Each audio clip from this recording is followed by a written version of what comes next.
My friends, good day. I'm here to talk about the fires in Aude. 15,000 hectares burned in 24 hours with a fire front advancing at the record speed of 6 kilometers per hour. Aged Canadair planes that are struggling to contain the flames. And many people don't realize how much these fires were self-inflicted. Today, what's going to happen in Europe, what's happening right now in France, in Spain and elsewhere, I'm going to talk to you about it in this video. What's happening is that these kinds of calamities are becoming a regular, constant feature of life in European countries. Why? Because they are under the yoke of Brussels, they are under the yoke of a faceless bureaucracy, completely disconnected from reality, driven by financial interests, driven by ideology, which is causing waste, disasters that the people on the ground are witnessing. Let me tell you. Let's just maybe take a little detour. Remember last winter, there were huge storms in Valencia, Spain. And what did that cause? It caused biblical floods, it caused property destruction, deaths, all of that. What's the connection with the fires in Aude? There's a literal connection, a 100% connection. In fact, in Spain, the European Union decided to destroy the dams, decided to destroy the water reservoirs. Because Valencia, we could go back to the Middle Ages, to go back to the year 1500. It's a place where there are several huge floods every century. And people had for a long time discovered the paths that the water takes, and they had created reservoirs, barriers, diversions, all that, diversion channels and everything. The European Union asked them, demanded that they destroy them to return nature to its wild state. Well, if we return nature to its wild state, we'll end up living like in Neanderthal times. So what's happening is that water retention basins that were there to protect the population have been destroyed by bulldozers. As a result, with the next rain, well, we discover why they were built several centuries ago. We discover why there were people who built them, and it actually caused deaths and all that. In France, if you look at the website of the Ministry of Agriculture, you will see that it is written, following the Russian attacks, I'm not joking, following the Russian attack on Ukraine, France decided to permanently destroy a large part of its vineyards.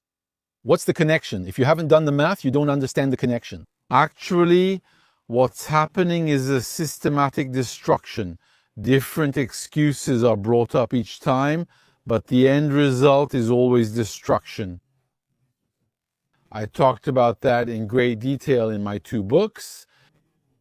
Escrology, which you know very well.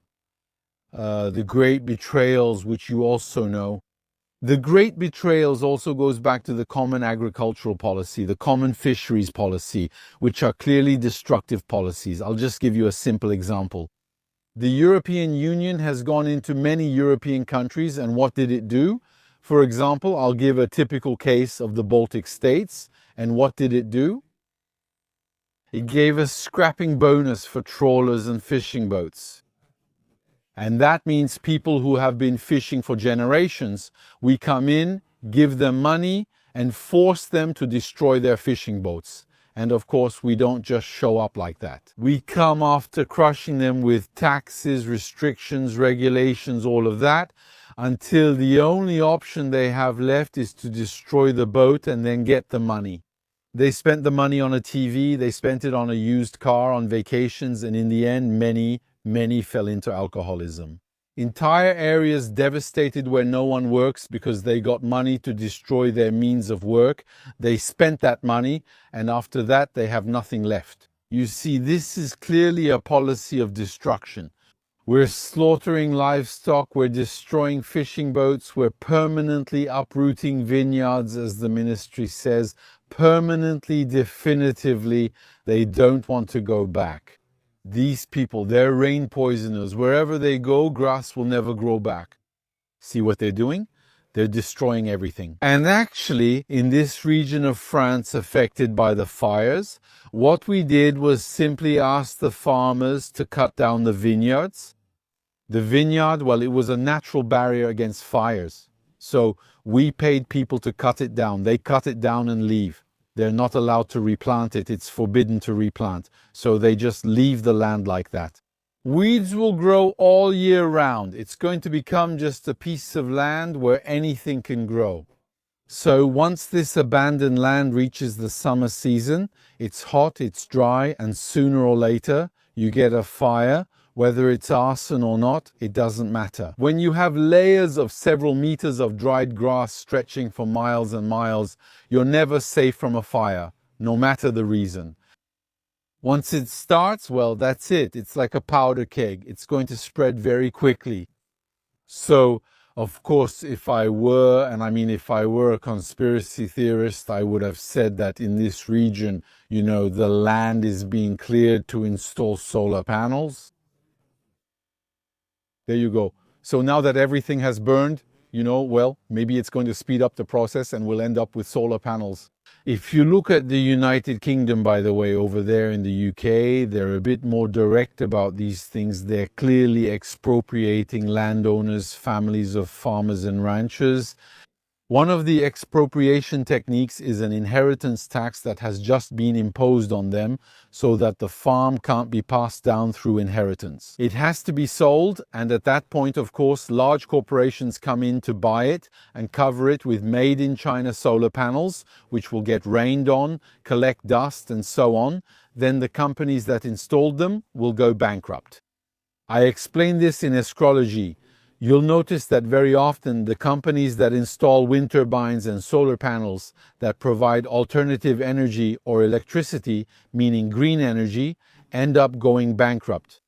It's a bankruptcy that's part of the system. It's not a bankruptcy that happens by chance. It's the same groups of mobsters who show up, who do these kinds of things, who grab subsidies, install this crap, then sink the company and disappear. And then when they disappear, if you look for them, you'll find them creating something else in exactly the same field. So there are bounty hunters, literally they're subsidy hunters.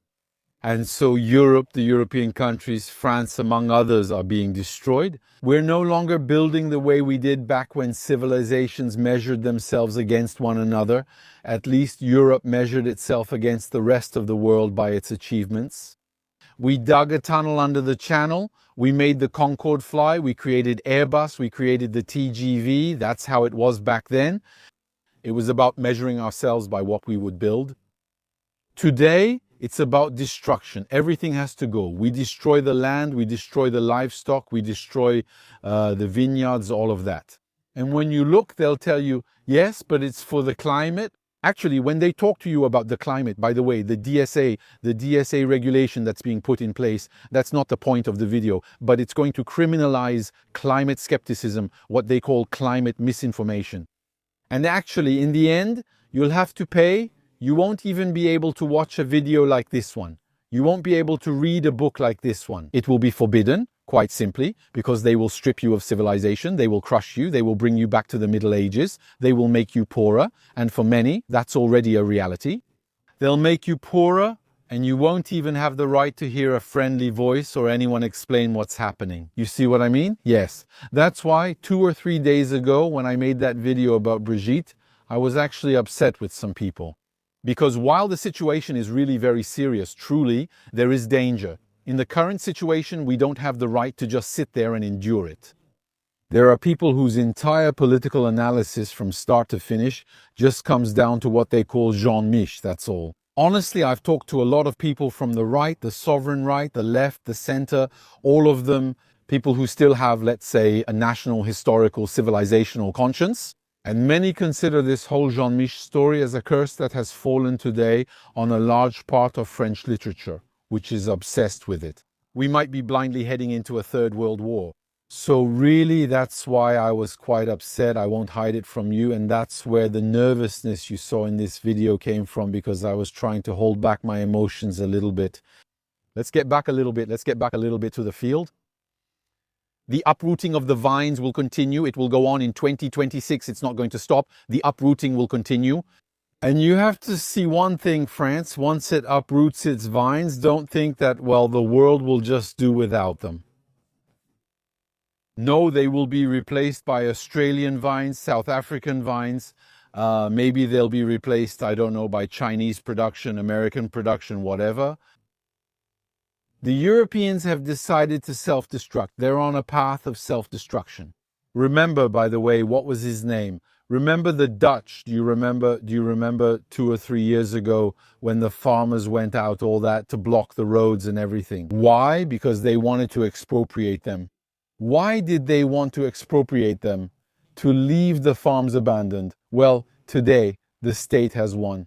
These people have lost and they are abandoning the farms. They are demolishing the farms. In fact, every time they demolish a farm, every time they destroy a vineyard, every time they destroy livestock, well, every time we push more and more people who are on the edge of the food line, we're probably pushing them into famine. That's what's happening. This inflation you're seeing on food, well, where does it come from? It comes from the artificial reduction imposed by bureaucracy. So who's going to reduce? It's a question of supply and demand. Who's going to reduce? Who's going to reduce the supply on the market? So obviously with the same demand, what's going to happen? Prices will go up. It's a mechanism. It's a pretty classic price mechanism. So we're pushing Europeans into poverty. It's orchestrated poverty. It's organized poverty. We're pushing them into it. Destruction of everything they've built over generations. So, I mean, honestly, and I'll finish on that. If you had been occupied, imagine an occupying force, whatever, call it, I don't know. Let's imagine an occupying army. Comes from 1,000 or 10,000 or 5,000 kilometers away and arrives at your home and destroys your farms, destroys your wells, destroys your livestock, destroys your fresh water, destroys all of that. You know, we would have talked about crimes against humanity. We would have talked about war crimes. Well, today you don't even need a foreign army.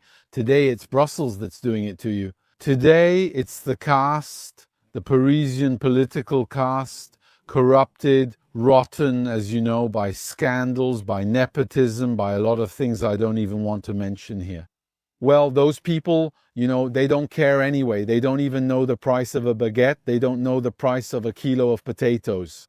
And I mean, even if half the people have to starve, that won't stop them from living large at everyone else's expense.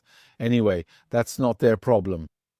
There you go, my friends. So once again, the fires in Aude, they're not just fires. They're, let's say, somewhat normal given the heat wave and all that, but their scale is not normal. It's because we've left land uncultivated and it has nothing to do with the climate. Because as usual, they use their own crimes. They use their own destruction to try to validate their agenda by saying, well, you see, that's what we said. As a result, you have to pay even more taxes. That's it. Thank you, my friends, for watching until now. Find Escrology and Les Grandes Trahisons on Amazon. This isn't over. I'm going to write more. I'm going to commit more. The fight must continue as long as these people keep up the destruction. See you very soon.